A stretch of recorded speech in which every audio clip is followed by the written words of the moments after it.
అందరికీ నా ప్రత్యేకమైన వందనములు. మరోసారి మనందరం కలిసి దేవుని సంగతులను ధ్యానం చేస్తున్నాము. మీరెరిగిన సంగతులే అయినప్పటికీ మరోసారి మనందరం కలిసి నేర్చుకోవాలనే ఆలోచన మనకు జ్ఞానాన్ని బోధిస్తుంది కదా. ఎంత తెలిసినా తెలుసుకొనవలసిన సంగతుల వెలుగులో మనకు తెలిసినవి చాలా తక్కువ కదా. అయితే తెలిసిన వాటిని అనుసరిస్తూ తెలియని సంగతులు తెలుసుకోవాలనే భావనలో మన విశ్వాస జీవితాలను కొనసాగించాలి. ఈరోజు ప్రసంగి పుస్తకం 9వ అధ్యాయము 18వ వచనములో జ్ఞాని అయిన సొలొమోను చెప్పిన ఓ మాటను చదివి అందులో ఉన్న భావాన్ని మనం పరిశీలన చేద్దాము. యుద్ధాయుధముల కంటే జ్ఞానము శ్రేష్టము, ఒక పాపాత్ముడు అనేకమైన మంచి పనులను చెరుపును. ఇవి సామాన్యమైన భావనతో వ్రాయబడినటువంటి మాటగా గుర్తించాలి. ఎందుకంటే ఎవరు చదివినా అర్థమైపోతుంది కదా. చదివిన దానిని అర్థం చేసుకోవటం వేరు, అర్థం చేసుకున్న సంగతులను జీవితంలో అవలంబించటం వేరు. ఇది చాలా కీలకమైన సంగతి కదా.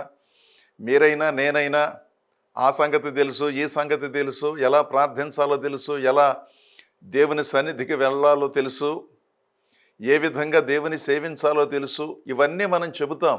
తెలిసిన సంగతులను ఎంతవరకు అనుసరించగలుగుతున్నామో అనేది ప్రధానమైన సంగతి.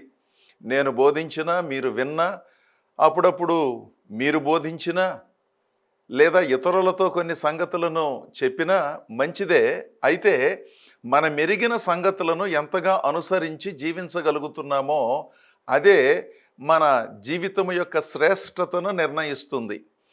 కేవలము ఆలోచనలలోనే బ్రతకటం, ఆశయాలలో బ్రతకటం, నాకు అది చేయాలనుంది, ఇది చేయాలనుంది, అసలు పెద్ద సంఘాన్ని నిర్మించాలని ఉంది, నేనైతే ఇలా వాక్యం చెబుతాను, నేనైతే ఇలా పాట పాడతాను, నేనైతే కార్యక్రమాలను ఇలా నిర్వహిస్తాను అని చాలామంది ఇతరుల చేత ప్రేరేపించబడి కొన్నిసార్లు ఇతరులు చేసినటువంటి వాటిని చూచి నేను అలా చెయ్యాలని కొంతమంది, అలా చెయ్యకూడదని కొంతమంది ప్రేరేపించబడటం సహజంగా జరుగుతుంది. అది మంచి విశ్లేషణే. అయితే ఎంతసేపు ఆలోచనలకే మన భావాలను పరిమితం చేయకుండాను ఆచరణలో అవి చేసి చూపించినప్పుడు ఇతరులకు ప్రయోజనకరంగా ఉంటుందిగా. ఎంతసేపు నేను అది చేస్తాను, ఇది చేస్తాను, అది చదువుతాను, ఇది చదువుతాను, అక్కడికి వెళతాను, ఇక్కడికి వెళతాను, వచ్చే సంవత్సరం బాప్తిస్మం తీసుకుంటాను, వచ్చే సంవత్సరం ఆ పని చేస్తాను, ఈ పని చేస్తాను, ఇలా చెప్పుకుంటూ దశాబ్దాలు గడిపేస్తారు కొంతమంది. ఏనాడు ఎన్నడూ ఒక అడుగు కూడా వారు అనుకున్న దానిలో ముందుకు వెళ్ళలేదు. కానీ ప్రజలందరినీ విశ్లేషిస్తూ ఉంటారన్నమాట. వాక్యం ఎలా చెప్పాలో వాళ్లే చెబుతారు, సంఘాన్ని ఎలా నడిపించాలో వాళ్లే చెబుతారు, ఏ పాటలు పాడాలో వాళ్లే చెబుతారు, ఏ విధంగా దేవుని సేవలో వివేకముగా ఖర్చు పెట్టాలో వాళ్లే చెబుతారు. కానీ వీటన్నిటిలో ఏనాడు వారెన్నడూ కూడా కాస్త చొరవ తీసుకుని వాటిని అనుసరించడం లేదు. కారణం ఏంటంటారు? చాలా సందర్భాలలో ఇలాంటి వాళ్ళనే మన సంఘాలలోనూ కుటుంబాలలోనూ చూస్తాము. అలాంటి వారు మంచివారే, కానీ ఆ మంచితనమును కాస్త పనులలో చేసి చూపించినప్పుడు ఆ మంచితనం ద్విగుణీకృతం అవుతుందిగా. ఈ సంగతులను మనం పరిశీలించాలి. యుద్ధాయుధముల కంటే జ్ఞానము శ్రేష్టము. యుద్ధాయుధములు అంటే నేను వేరుగా చెప్పనక్కర్లేదు కదా. ఈ రోజుల్లో చాలా యుద్ధాలు జరుగుతున్నాయి. రకరకాలైన యుద్ధాయుధములను వినియోగిస్తున్నారు, ఆధునిక ఆయుధాలను వినియోగిస్తున్నారు, ఇతర దేశాలపై వాటిని ప్రయోగిస్తున్నారు, మనుషులు చనిపోతున్నారు, సృష్టి చాలా నాశనమైపోతుంది. ఈ పరిస్థితుల గురించి నేను వేరే చెప్పనక్కర్లేదు. కానీ జ్ఞానము యుద్ధాయుధముల కంటే శ్రేష్టమైనది. మనం ఆ దేశం ఈ దేశం ఒకరితో ఒకరు పొసగకుండా యుద్ధాలు చేస్తున్నారు అనుకునేదేమున్నది?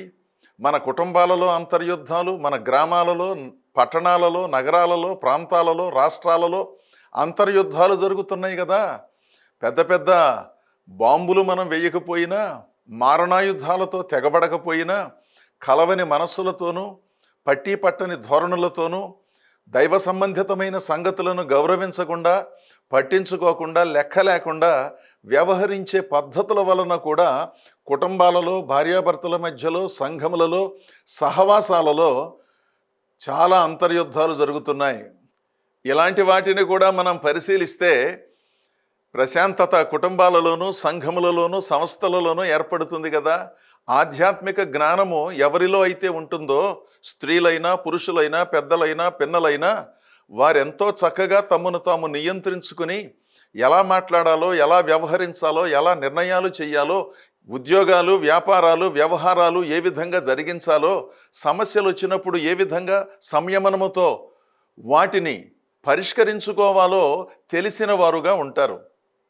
అజ్ఞానము కలిగిన వాళ్ళు ఎప్పుడూ కూడా సామాన్యమైన సమస్యను మరింత పెద్దది చేసి అనవసరమైన ఇబ్బందులను వారికి, ఇతరులకు సృష్టిస్తూ ఉంటారు. ఈ సంగతి మనందరికీ తెలుసు కదా. అదేమంటే నాకు స్వాభిమానం ఉన్నదండి అని చెప్పుకుంటూ హద్దుమీరిన స్వాభిమానములో నుంచి స్పందిస్తూ సామాన్యమైన సంగతులను సరిగా అర్థం చేసుకోకుండా విచిత్రంగా వ్యవహరించే ధోరణి చాలా క్రొత్తగా ఉంటుంది కదా. అందుకని దేవుని ప్రజలారా, మనం ఎంత జ్ఞానం కలిగి ఉన్నామో, ఎంత అనుభవము కలిగి ఉన్నామో, ఎన్ని సంఘములను మనం నిర్మించామో, ఎంతమంది సేవకులను నడిపిస్తున్నామో, ఎంత సంపాదన చేశామో, ఎంత విద్యాభ్యాసమును గడించాము, ఇవన్నీ ప్రధానమైనటువంటి లెక్కలే. కానీ వాటిలో నుంచి మనము నేర్చుకున్న సంగతులను రోజువారీ జీవితంలో ఏ విధంగా అనుసరించి ఇతరులకు ప్రయోజనకరముగాను, మనకు మనం ప్రయోజనకరముగాను జీవించగలుగుతున్నామనేదే ప్రధాన అంశం. ఈ సంగతినే జ్ఞాని అయిన సొలొమోను చెబుతున్నాడు. యుద్ధాయుధముల కంటే జ్ఞానము శ్రేష్టం. మా దగ్గర ఆ ఆయుధాలున్నాయి, ఈ ఆయుధాలున్నాయి, ఎవరైనా మా పైన యుద్ధం చేస్తే వాటిని ప్రయోగిస్తామని కొన్ని దేశాల వారు ప్రత్యక్షంగాను పరోక్షంగాను హెచ్చరికలు జారీ చేస్తారు. అసలు యుద్ధాలు ఎందుకు వస్తాయండి? జ్ఞానము కలిగి ఎవరి పరిధిలో వారు జీవిస్తున్నారు, ఎవరి దేశంలో వారు జీవిస్తున్నారు, పెద్దలు నిర్ణయించిన ఆ కట్టుబాట్లను పాటిస్తూ ఉంటే ఆయుధాలతో పనేమున్నది? పేదలకు పంచవలసిన సొమ్ములను రక్షణ పేరుతో లక్షల కోట్లు ఆ రంగానికి కేటాయించి భవిష్యత్తులో ఒకవేళ పొరుగు దేశాల నుంచి యుద్ధం వస్తే మనలను, మన దేశాన్ని, మన దేశ ప్రజలను కాపాడుకోవటానికి ఇవి అవసరమని భావిస్తున్నారు. ఒక రకంగా చూస్తే అది మంచిదే. కానీ ఎవరి పరిధిలో వారుంటే, ఎవరి దేశంలో వారుంటే, ఎవరి ఇంటిలో వారుంటే, ఎవరి పొలములో వాళ్ళుంటే, ఎవరి స్థలములో వాళ్ళుంటే, ప్రక్క వాళ్ళ పొలాన్ని, స్థలాన్ని ఆక్రమించాలి అనే ధోరణి లేకుండా ఉన్నట్లయితే అంతా ప్రశాంతంగా ఉంటుందిగా. అదే జ్ఞానం అంటేను. 100 ఎకరాల పొలం ఉన్నప్పటికీ ప్రక్కనున్న కొంటో సెంటో కావాలని కోరుకునే మానసిక దౌర్భాగ్యంలో బ్రతికే ధనవంతులు అనబడిన వాళ్ళు లేరు. మీ ఊళ్ళో ఉన్నారు, మా ఊళ్ళో ఉన్నారు. వాళ్ళకి 20 సెంట్లో, 30 సెంట్లో, 40 సెంట్లో స్థలం ఉంది. ప్రక్కవారికి 2 సెంట్లో, 3 సెంట్లో స్థలం ఉంటే మెల్లమెల్లగా జరుపుకుంటూ దళ్ళు గోడలు గట్టి వారికి ఉన్న ఆర్థిక స్తోమత చొప్పున బలహీనమైనటువంటి వారిపైన పెత్తనం చేస్తూ ఆ స్థలాలను గదుంకునే బుద్ధిమాలినటువంటి వాళ్ళు లేరు మన ప్రాంతాలలో. కొన్నిసార్లు బంధువుల మధ్యలోనే అది జరుగుతుంది. కొలతలు కొలిచినప్పుడు ఎంత రగడ సృష్టించుకుంటారో, 1 అంగుళం దగ్గర, 2 అంగుళాల దగ్గర. ఎంత అవసరమా? పోతా ఏమీ కట్టుకొని పోలేము అని ఒకవైపున అంటూనే ఇక్కడే శిలలాగా ఉండిపోతామన్నట్లుగా వాళ్ళ మాటలు, వాళ్ళ భావనలు, వాళ్ళ పద్ధతులు ఎందుకుంటున్నాయో మనందరం పరిశీలన చెయ్యాలి. అందుకనే జ్ఞాని అయిన సొలొమోను అంటున్నాడు, యుద్ధాయుధముల కంటే జ్ఞానము శ్రేష్టము. జ్ఞానం ఉన్నట్లయితే వాటితో పెద్దగా పని లేదు. ఎందుకంటే జ్ఞానము కలిగిన మనిషి కుటుంబాన్ని ఏ విధంగా చక్కదిద్దుకోవాలో, వ్యవస్థను ఏ విధంగా చక్కదిద్దాలో, తన చుట్టూ ఉన్న వారిని ఏ విధంగా సమర్థవంతంగా వాళ్ళను ఒప్పించి ముందుకు సాగాలోననే సంగతులు గ్రహించటం సాధ్యమవుతుంది కదా అంటున్నాడు. కనుక జ్ఞానము కలిగి కుటుంబములో కానీ, ఉద్యోగములో కానీ, వ్యాపారములో కానీ, దేవుని సేవలో కానీ, పరులతో కానీ ప్రవర్తించటం మంచిది. అప్పుడు యుద్ధములు ఉండవు. యుద్ధాలు అంటే పెద్ద పెద్ద ఆయుధాలతో చేసే యుద్ధమే కాదుగా, మాటలతో చేసే యుద్ధం కూడా ఉన్నది కదా.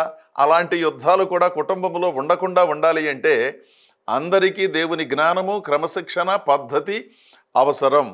ఆ తర్వాత ఒక పాపాత్ముడు అనేకమైన మంచి పనులను చెరుపును. ఎప్పుడైతే జ్ఞానము ఉండదో వాళ్ళు పాపాత్ములతో సమానముగా చెప్పబడ్డారు.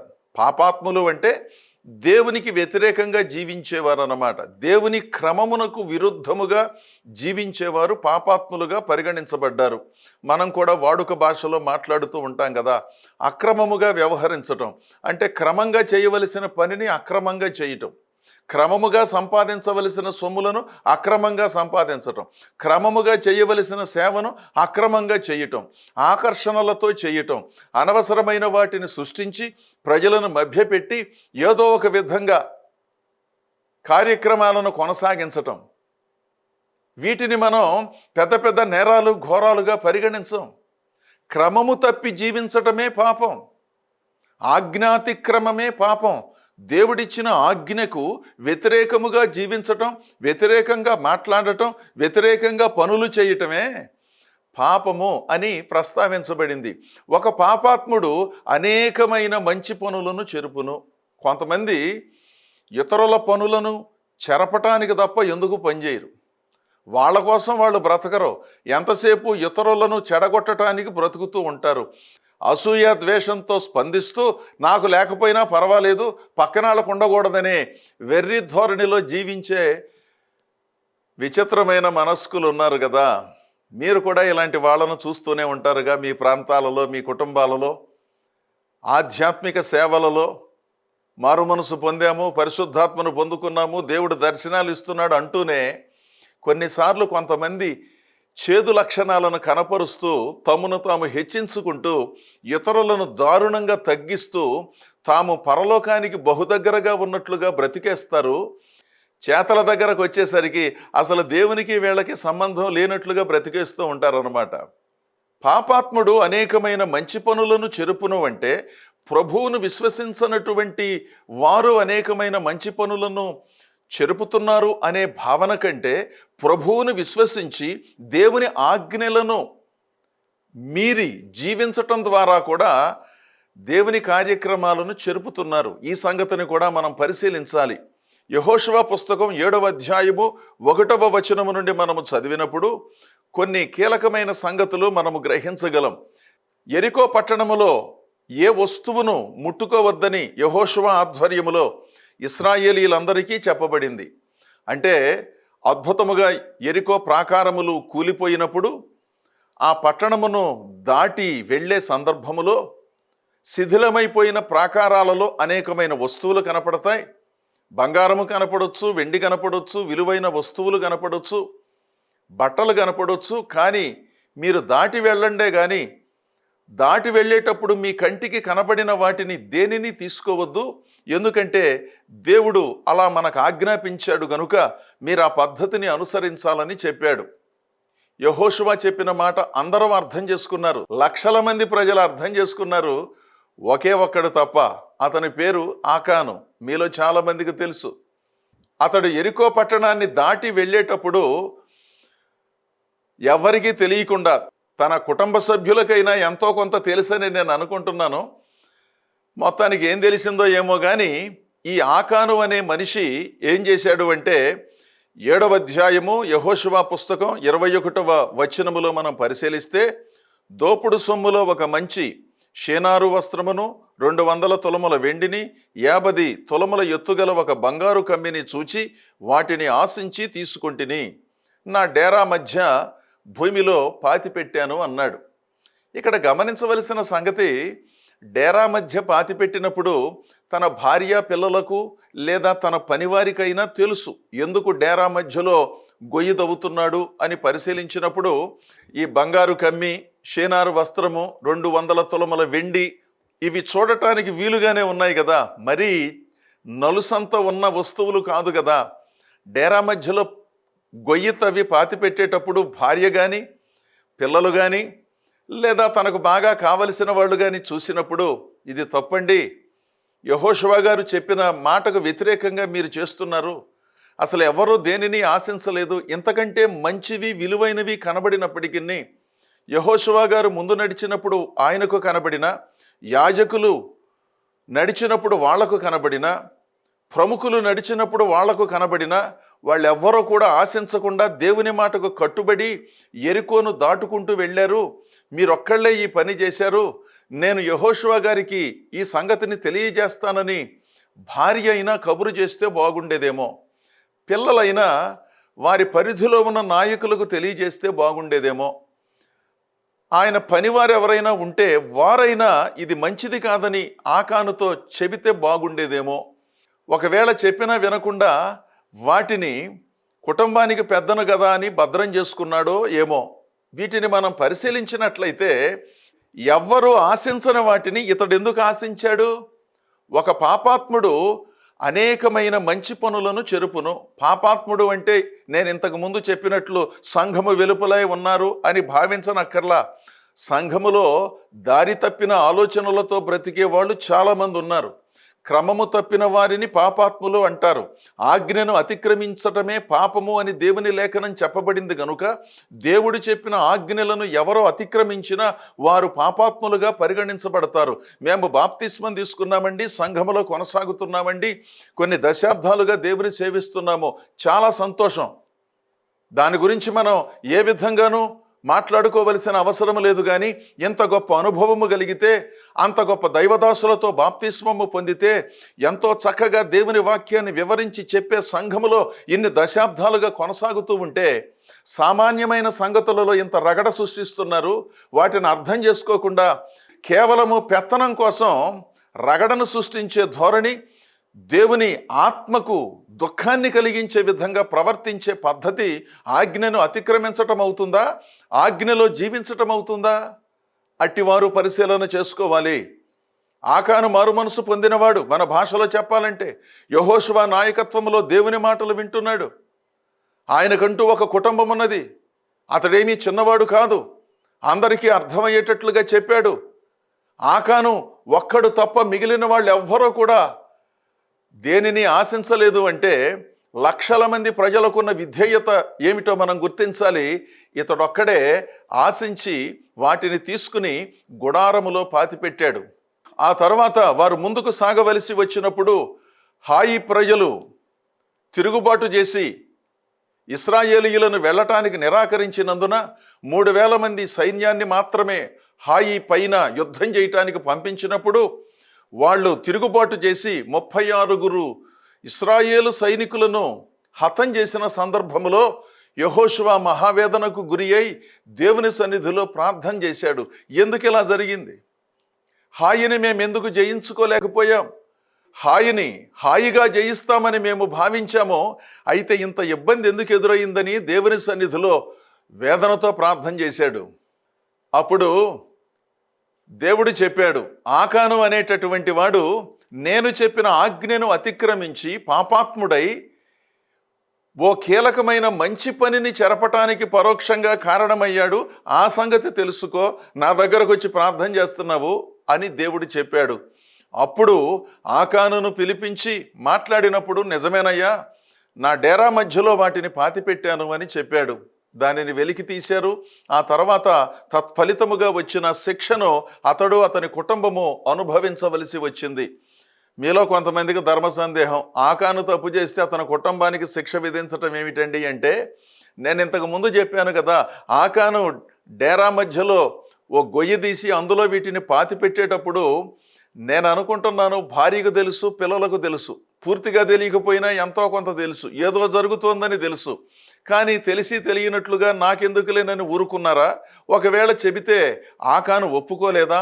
ఏం జరిగిందో ఏమో కానీ కుటుంబానికి కూడా పాత్ర ఉన్నది అని దీనిని బట్టి మనం గుర్తించాలి. అందుకని దేవుని ప్రజలారా, భార్య మాట్లాడినా, భర్త మాట్లాడినా, పిల్లలు మాట్లాడినా, దేవుని వ్యతిరేకంగా సంఘములో ప్రవర్తిస్తూ ఉన్నా భార్య భర్తకు చెప్పాలి, భర్త భార్యకు చెప్పాలి, ఇద్దరు కలిసి పిల్లలకు చెప్పాలి.